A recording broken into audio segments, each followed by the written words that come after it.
pemberian etiket makan pada pasien rawat inap di RSUD Dr. Gunawan Mangunkusumo Ambarawa. Waktu dan tempat saya persilahkan untuk mempresentasikan makalahnya. Terima kasih waktunya. Untuk yang pertama, terima kasih Pak Dr. Ambar selaku mentor yang bersedia membimbing saya. Yang kedua, untuk Pak Rahmat dari kepegawaian. Di sini saya akan membacakan tentang sosialisasi cara pengendalian etiket makan pada pasien rawat inap di RSUD Dr. Gunawan Mangunkusumo. Yang pertama adalah latar belakang. Salah satu indikator mutu prioritas rumah sakit yaitu terlaksananya identifikasi pasien pada pemberian diet pasien rawat inap, yaitu adalah kelengkapan label diet atau etiket diet pasien. Dari pemikiran itu, saya memiliki gagasan untuk memiliki judul pengendalian label etiket makan atau diet pasien. Untuk visi RSUD Dr. Gunawan Mangunkusumo yaitu adalah menjadi rumah sakit yang berkualitas, terpercaya dan kebanggaan bagi masyarakat. Untuk moto RSUD Dr. Gunawan Mangunkusumo yaitu adalah kesembuhan dan kepuasan Anda adalah kebahagiaan kami. Untuk misi RSUD Dr. Gunawan Mangunkusumo yaitu yang pertama, meningkatkan sumber daya manusia yang berkompeten, menyediakan peralatan, fasilitas, sarana dan prasarana pendukung yang memadai. Yang ketiga, menyelenggarakan pelayanan kesehatan yang menyeluruh, bermutu, bertanggung jawab dan bermanfaat bagi masyarakat. Ini adalah untuk rencana kerjanya, yaitu adalah saya memiliki tujuan mengoptimalkan pemberian etiket diet pasien. Untuk rencana hasil kerja, tercapainya indikator mutu prioritas rumah sakit, yaitu terlaksananya identifikasi pasien pada pemberian diet pasien rawat inap, kelengkapan label diet atau etiket diet pasien. Untuk yang pertama, saya memiliki tahapan kegiatan yaitu membuat materi pembelajaran, yaitu melakukan konsultasi dulu, pertama dengan mentor, yang kedua membuat rancangan saya akan buat apa, yang ketiga adalah saya akan menyiapkan materinya, yang kedua sudah rancangannya yaitu adalah membuat buklet. Karena di sini memang saya tidak membuat video, karena video nanti di pause nanti lebih susah. Kalau membuat buklet adalah nanti bisa dibuka lembar-lembarnya itu. Yang pertama membuat desain bukletnya, yang kedua membuat materi buklet yang akan saya tulis di lembar bukletnya, yang ketiga mengedit buklet agar lebih tersusun rapi, yang keempat otomatis memperbanyak, jadi setiap tamu saja akan mendapat satu materi. Untuk yang ketiga adalah saya melakukan sosialisasi ke tamu saji. Yang pertama menyiapkan materinya, buklet yang sudah kita perbanyak, yang kedua membuat undangan untuk kontrak waktu dengan pramusaji, yang ketiga adalah melakukan sosialisasi.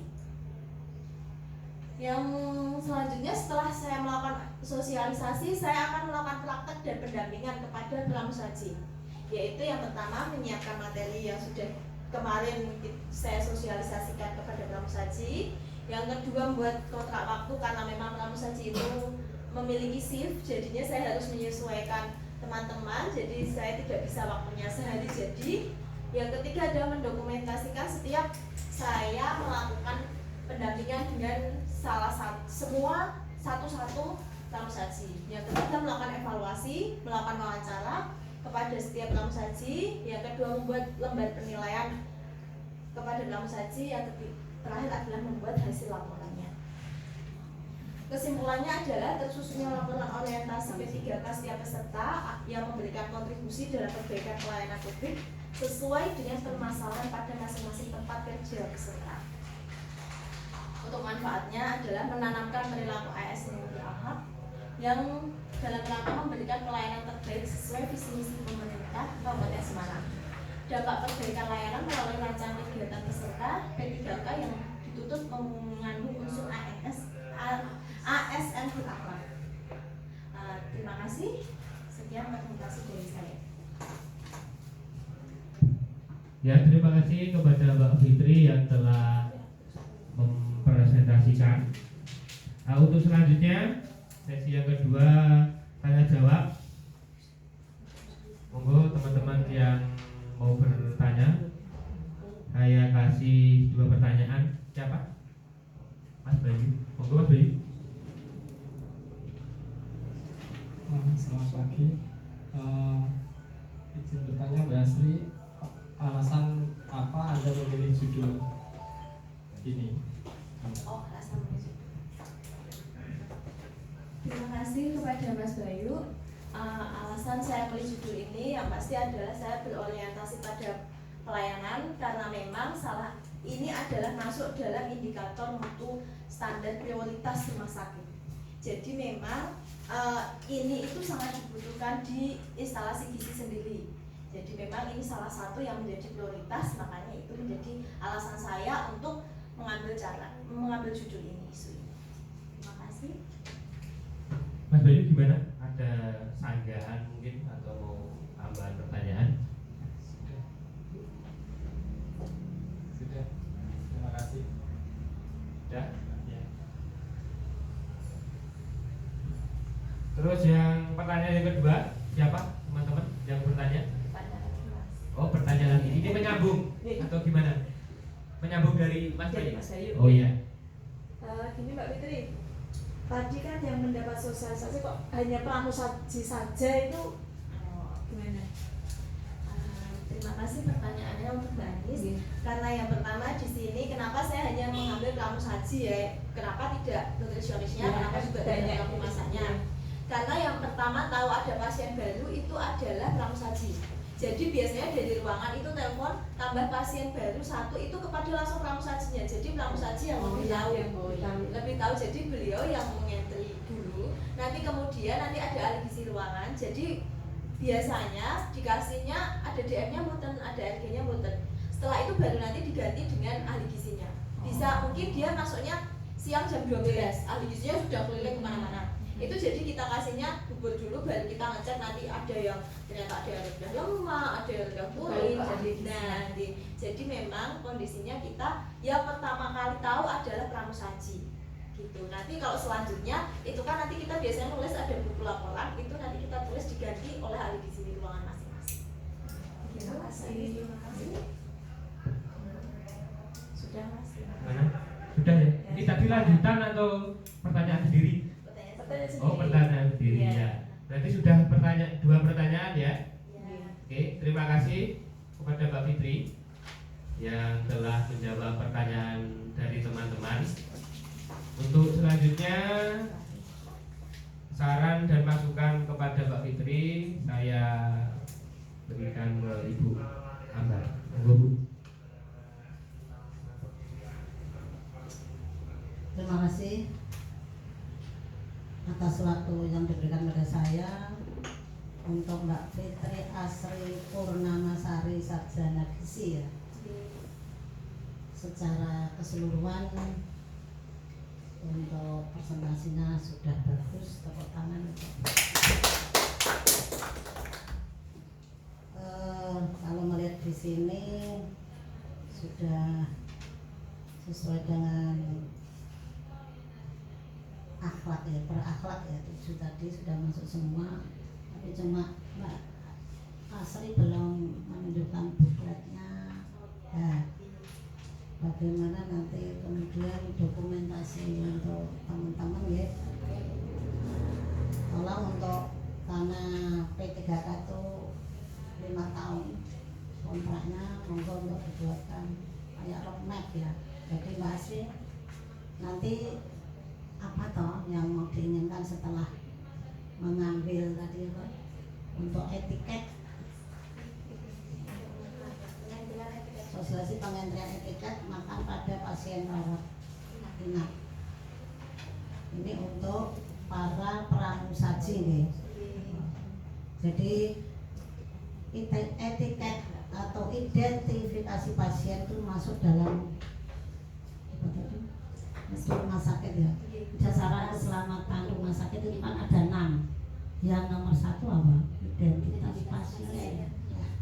Kalau identitas pasien ini sampai salah, akibatnya apa? Nah, tadi ada diet rendah, mungkin garam yang katanya hipertensi, karena tidak ada identifikasi, namanya double, 1 ambar, ya, alamannya tidak ditengok. Padahal ini harusnya diet hipertensi, ini diet gula, diet lah, ini harusnya ini cepat sembuh karena dikasih asin terus jadi tensinya malah tambah tinggi. Satu contoh seperti Mbak Sri, tepat sekali teman-teman.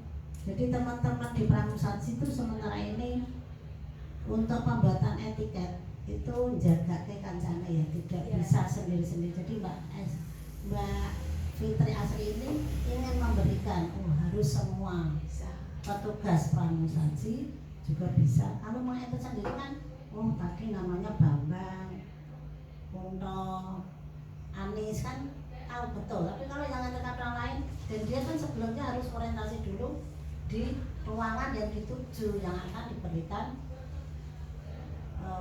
makan pasien. Jadi memang ini Mbak Fitri yang sementara ini memang hanya beberapa orang yang bisa mengentry etiket. Jadi sepertinya etiket identitas ini kayaknya kayak tidak berguna, tapi ini sangat penting. Jadi mempunyai, karena makanan pasien itu 40% ya memberikan kontribusi untuk mempercepat kesembuhan. Nah, ini untuk laporannya juga sudah cukup, sudah sesuai dengan apa yang disarankan oleh media suara waktu itu. Cuma tadi tolong Mbak Fitri rencana ke depan berapa orang yang harus bisa mengentry, kapan mau dilaksanakan pendampingan kepada petugas Pramusaji ya. Nah ini tidak bisa dikembangkan karena memang ini yang harus bisa di bagian Pramusaji ya. Jadi misalnya Pramusaji ada 20 misalnya, sekarang sudah bisa 5. Mbak Fitri itu mentargetkan berapa lagi yang harus bisa semua itu ya. Jadi tolong ditambahi untuk kayak roadmap perencanaan. Setelah bisa ya direfresh kembali karena kadang agak lupa, dan ditekankan kalau sudah dibuat ya harus ditempel di masing-masing. Iya, jangan sampai hanya sudah dibuat tidak ditempel, itu bahaya sekali ya. Jadi kita tadi harus menunjang daripada visi misi Bupati dan visi misi dari unit kerja. Begitu nih Mbak Sri, tolong Mbak ditindaklanjuti kekurangannya segera dibuat, maksudnya biar apa yang kamu cita-citakan itu bisa terwujud, tidak hanya sekedar di seminar saja. Demikian saya akhiri. Bila taufiq wal hidayah. Assalamualaikum warahmatullahi wabarakatuh.